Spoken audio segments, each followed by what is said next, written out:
Hello everybody, my name is Archita Mistry and my student number is 9956992, and today I will be presenting my Enterprise Risk Management Assessment for Omran Group, which is Oman's National Tourism Development Company. It is structured entirely under the ISO 31000-2018 version framework for the FIN962 Risk Management course. With who Omran actually is. So Omran is not a typical hotel company. It is a royal decree entity mandated to deliver Oman's Vision 2040 tourism goals. In 2024 alone, it posted a net profit of Omani Riyal 25.2 million and attracted over 156 million Omani Riyal in FDI and welcomed more than 800 hotel guests, a 6% year-on-year increase. Their portfolio spans hotels, ecotourism sites, integrated tourist experience, and they are currently midway through a $5 billion 300 project investment program targeting 2028. JW Marriott opened in Muscat in 2024 with Club Med Musandam and Nobu Hotel under development. Their key partners include TUI, Santani Wellness, Nobu Club, and 370 new Omani jobs were created last year, and an ESG framework was formally launched. And the scale and notion significance of this organization is exactly why a rigorous risk management approach is not optional, it is essential. Management and why now? Four reasons. First, protecting a 5 billion investment pipeline, 360 active projects cannot proceed without a framework that identifies and controls what could go wrong. Second, Omran is not just a company, it represents Oman itself. So failure here puts national strategy at risk. And third, academic evidence is clear.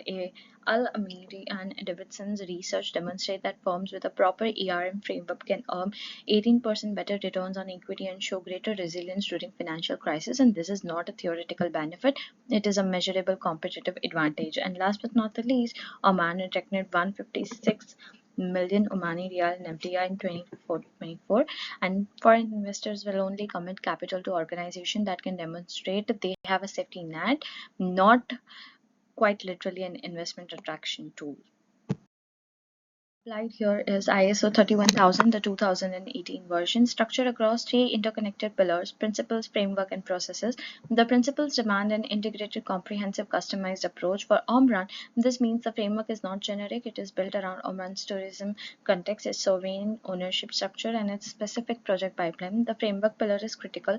Risk ownership sits with the board and CEO and not just the risk officer, and every decision here gets through the risk lens. So not each department maintains its own risk tracking. The process pillars cover risk identification, assessment, scoring each risk by likelihood and impact, treating selection, and ongoing monitoring. Underpinning everything is Omran's risk appetite, and financial and operational risk tolerance is low to very low, strategic to moderate to high, reflecting the ambitious Vision 2040. Environmental tolerance is zero, and reputational risk tolerance is very low given the premium brand positioning they are building. External factors. Omran SWOT highlights a powerful strength of strength. A year recurring mandate giving access to prime national land, a 20-year-old track record in destination development, and a growing luxury and ecotourism portfolio including Yeti, a planned sustainable coastal community. The opportunities are substantial. Oman's tax-friendly ecosystem and GCC investment corridor are genuinely differentiators. However, the weaknesses are equally real. Heavy reliance on government alignment and structural exposure to regional tourism trends. The key threats are competition from UAE and KSA in the luxury space and global economic volatility affecting international tourism flows. Together, these shape the risk environment Omran must navigate. Analysis gives a more granular view of the macro risk landscape. Politically, Omran benefits from sovereign backing and Vision 2040 mandate, but the TUI suspension in March 2026 due to geopolitical investor reluctance is a live, real proof point of political risk materializing. Yemen border proximity adds a instability exposure economically. The Oman rial and US dollar peg eliminates foreign exchange risk but directly ties Omran to US Federal Reserve rate decision. Moody's Ba3 upgrade in July 2025 is a positive signal that lowers borrowing costs. Socially, the post-COVID wellness and ecotourism surge is a tailwind and must market tourism through TUI risk, diluting Omran's premium brand positioning. Technologically, Omran's ICT market is a $5.5 billion sector growing at nearly 9% annually with 98% internet penetration. But this creates cybersecurity exposure and AI disruption risk to traditional hotel models. Environmentally, though for assets face cyclone exposure with potential losses of Omani Riyal 20 to 50 million per event in extreme heat above 50 degrees limits outdoor tourism nationality. Legally, the FATF Mutual Evaluation Report of October 2024 identified AML and CAFT gaps in DNFBL real estate, a direct compliance risk for Omran, and the FCIL law allowing 100% foreign ownership is, on the other hand, a significant FDI opportunity. Out on the quantitative financial risk models, the maturity gap model reveals a negative repricing gap across the 0 to 12-month horizon, meaning Omran's rate-sensitive liabilities exceed its rate-sensitive assets in the short term. When rates rise, funding costs increase faster than the revenue adjust, and the Omani Rial and US dollar peg means every Federal Reserve rate decision flows directly into Omran's cost of capital. The GCC repo rate cut to 4.25% between October and December 2025 provides a near-term relief, but the medium-term trajectory remains uncertain. The recommended treatment is interest rate swap, specifically playing cards and receiving floating on 80% of the floating rate project finance exposure over a 3 to 5 year term. The ladder model identifies Oman's single crucial near-term financial risk, a liquidity gap of negative 45 million Omani Riyal projected in year 2 to 3, coinciding with peak construction activity across Club Meadow, Santani, Jananian simultaneously. This is not a hypothetical, it is a timing risk that will materialize if not actively managed, and three immigrants have been designed. First, commit revolving credit facilities with GCC and International Bank before the gap window opens. Second, phase construction timelines to stagger peak spend. Third, 156 of FDI pipeline reduces Omran's own equipment requirement, providing a natural liquidity buffer and the sovereign backstop. Omran's royal decree status is the last line of defense, but the strategy should never rely on its primary tools. Risk, the model IFRS 9 expected credit loss is applied here. The ECL equals the exposure at default multiplied by probability of default multiplied by loss given default across the six exposure category totaling to around 113 million Omani Riyal. The total ECL provision is 1.66 million Omani Riyal, approximately 2.8% of total exposure. Hotel operator leases and FDI investor commitments sit comfortably at stage 1, indicating low default probability, and the two categories requiring close monitoring are retail tenant rents and with 6% PD and SME supplier advances with an 8% PD, both flagged at stage 2 requiring enhanced provisioning and active management. The Moody's BA3 upgrade on Oman sovereign rating material reduces PD assumption across the portfolio, which is meaningful positively. At 1.66 million Omani Riyal total, this provision is entirely manageable against a net profit of 25.2 million Omani Riyal. Here applies to six scenarios to test Omran's resilience across a range of macro shocks. Under the base case, revenue stands at 58.3 million Omani Riyal with a comfortable liquidity position, a mild downtown, occupancy falling to 38% and rising rates of 50 basis points produces a revenue decline of 21% but remains manageable. A severe recession model on a COVID style 50% arrival collapses brings revenue to 29 million Omani Riyal and liquidity becomes stressful. But Omran significantly marginally is profitable. The geopolitical shock scenario, a major regional conflict, or the travel bans, FDI outflows is the most dangerous. Revenue falls at 66% and Omran posts a loss of 8 million Omani Riyal. Liquidity becomes critical. The TUI suspension in March 2026 is a real world prosecution of exactly this scenario.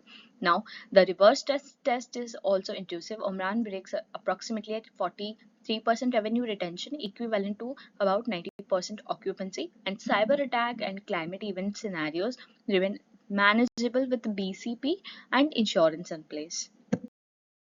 FI risk assessment matrix positions all 12 identified risk by likelihood and impact, and the highest inherent score belongs to geopolitical shock at 15.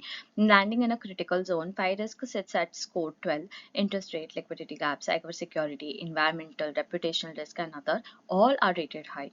Credit default risk sits at 8, operational failure at 9, terrorism and domestic political sits at the lower end. The matrix is not static, it informs which risk require immediate board level attention versus operational monitoring. Everything at 12 or above demands treatment before the next annual recycle. The corporate risk register translates the metrics into accountable ownership. All six high-rated risks are designed to C-suite owners. The CEO owns geopolitical and pandemic risk. The CFO owns interest rate, liquidity, and credit risk. The CTO owns cybersecurity, and the CMO owns a reputational risk. Critically, after treatment, which I will cover shortly, every high risk reduces to medium and every medium reduces to low. And the risk register also specifies KRI thresholds and review frequencies ranging from weekly monitoring for the liquidity ratio to biannual reviews for terrorism risk. ERI dashboard is a live pulse of the ERM system. 6 of the 9 indicators are currently green on target. Hotel occupancy at 45% is an amber against a 48% tagline. This is a gray rhino. I will return to that at the end. The liquidity ratio at 1.3 times is amber against a 1.5 times target, reflecting the approaching construction peak. The TUI project is red, currently on hold.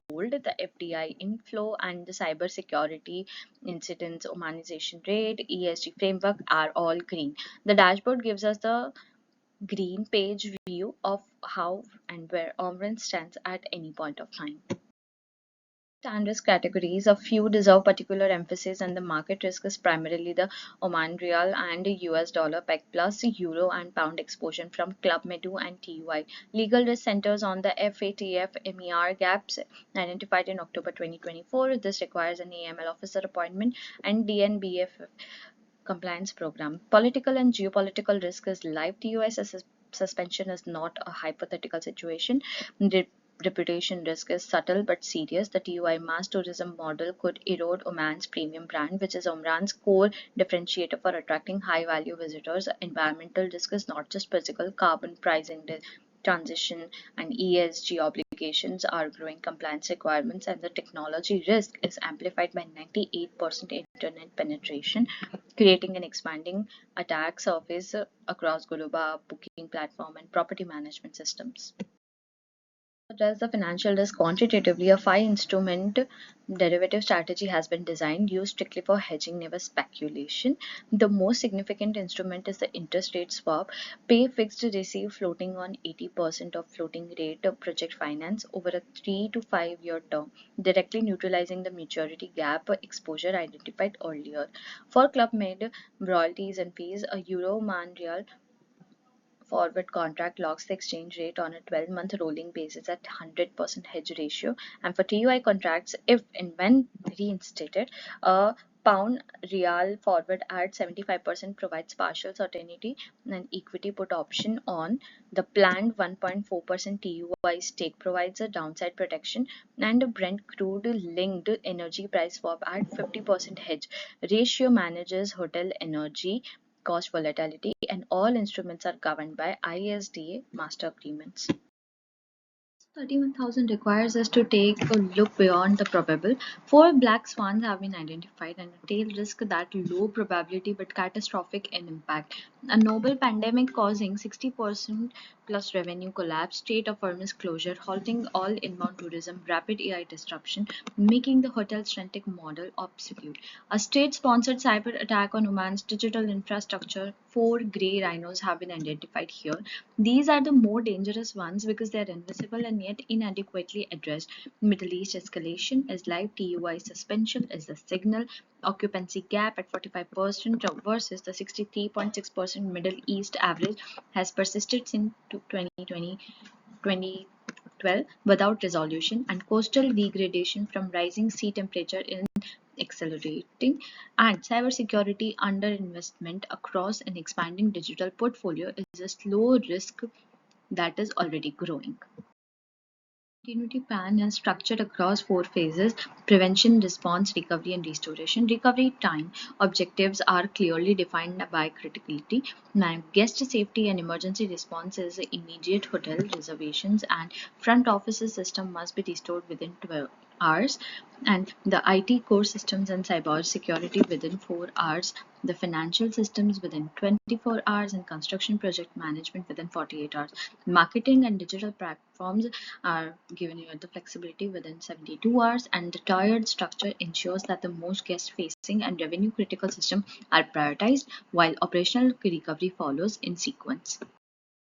The risk is not just reputational for Omran, it is physically financial. Tropical cyclones hitting Dhofar coastal resorts represent 20 to 50 million Omani Riyal in potential losses per major event. Flash floods affecting Wadi Al Shab and mountain tail infrastructure could cost 5 to 15 million Riyal.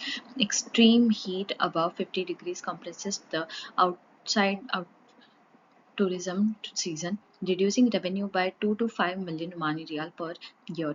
Sea level rise threatens and the long-term asset values in Musandam and Yiti. Oman's sustainability response is credible. The TSC Yiti is being developed as Oman's first net zero energy city. The ESG framework launched in 2024 provides the institutional baseline. The GRI alignment is targeted for 2026 and TCFD by 2027. Oman's 30% renewable energy target by 2030 must be embedded into all new urban buildings.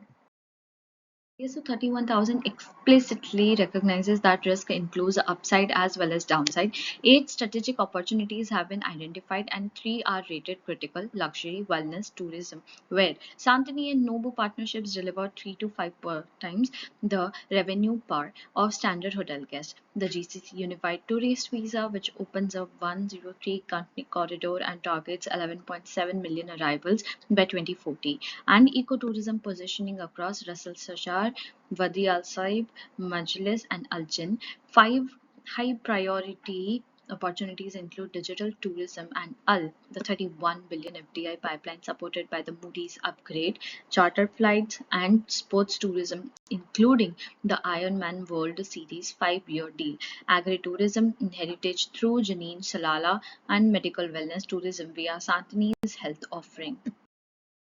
Makes this ERM framework distinctive is that each strategic opportunities have been mapped to the risk it simultaneously mitigates. Luxury tourism reduces the reputational risk from mass market dilution. The GCC visa corridor closes the occupancy gap. Digital transformation directly addresses the technological disruption risk, and the FDI pipeline mitigates the year 2 to 3 liquidity gap. Ecotourism reduces environmental risk and from unsustainable growth, and Ironman sports tourism addresses seasonal reputation risk. This integration is the essence of ISO 31000's value creation philosophy, risk management that generates opportunity and not just protection. Map runs across 4 phases through the 2020-40. In 2025, the foundation is being built, ESG framework live, ERM deployed, KRI dashboards activated. 2026 to 2027 is the development phase. GRI reporting, TCFD climate alignment, derivatives programs are activated. Now from 2028 to 2030 integrates ESG KPIs into executive pay, supply chain audits, and carbon pricing readiness. And by 2031 to 2040, Omran reaches leadership, net zero hotel operations, circular economy at site, and delivering on the 11.7 million tourist target, representing 10% of GDP from tourism. Conclude, 6 priority actions are recommended. 1. Close the occupancy gap at 45% versus 63.6% for the Middle East average. This is the single most urgent grey rhino addressable through the GCC visa corridor, sports tourism, and luxury repositioning. Target above 55% by 2028. Second, activate the derivatives program immediately. The interest swaps rate and the euro bound forwards for partner commitments. Third, pre-fund the year second to third liquidity gap by securing revolving credit facilities before the peak window opens. Fourth, appoint a dedicated CISO, implement annual penetration testing, and purchase cyber insurance as digital platforms expand. Fifth, progress from ESG baseline to full GRI reporting by 2026 and TCFD by 2027, which is essential for maintaining premium FDI access. Sixth, enforce brand guidelines on mass market partnership and cap advisor numbers at eco sites to protect the premium brand. Now, this slide extends Omran's black swan analysis to two specific biological threats, which is the hantavirus and Ebola, and why Omran is uniquely exposed to both is starting with the hantavirus. This is a rodent-borne virus with a 38% fatality rate and not approved vaccine. Omran's 300 plus active construction site involved large-scale ground excavation, exactly the environment where rodent contact risk is the highest. Now, a single confirmed case linked to an ecotourism site like Wadi Al Shab or Ras Al Shajar would trigger immediate travel advisories, causing 30 to 50% booking cancellations, a revenue loss of 8 to 15 million rial within weeks. On the other hand, Ebola is a higher magnitude risk with fatality rates up to 90% and airport hubs as the primary transmission vector. Muscat International Airport is a direct exposure point where the World Bank documented a 25% FDI fall in countries adjacent to the 2014 West Africa outbreak. With zero confirmed cases, for Omran, which attracted 156 million rial in FDI in 24. A regional Ebola scare alone could wipe 25 to 35 million of rial from the pipeline. A confirmed case at an Omran property means full shutdown and 45 million rial plus hit with a 36-month recovery horizon.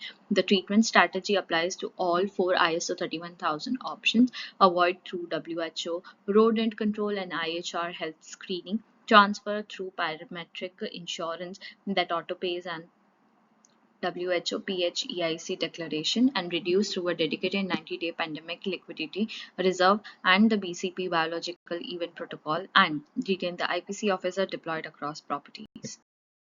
Covers how much risk is treated under ISO 31004 options. Firstly, transfer. Interest rate risk is hedged through pay fixed receive floating interest rate swap and 80% of the floating project finance paired with the euro and pound forward contracts for Club Medu and TUI. Cybersecurity risk is transferred through cyber insurance covering breach, liability, business interruptions, and ransom payments. To reduce, here will be the liquidity risk is reduced through committed RCF facilities, phase construction, and the FDI pipeline. Credit risk is reduced via the IFRS 9 ECL model, lease deposits, and partner due diligence.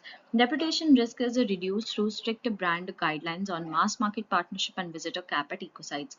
Here, to avoid will be the zero new builds in coastal erosion zones, no speculative derivatives, and no SME advances without performance bonds. Legal and compliance risk is avoided through the AML officer appointment and DNFBF monitoring and data sovereignty compliance on the national Oman cloud.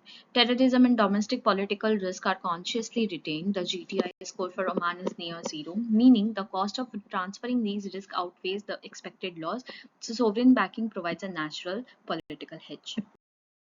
Is the ISO 31000 requirement, every risk must be re-evaluated after treatment to confirm the residual score is acceptable or not. The risks are consistent across all 12 risks, and every high rated risk has been reduced to medium, every medium has been reduced to low, and low risk remain at its inherent level.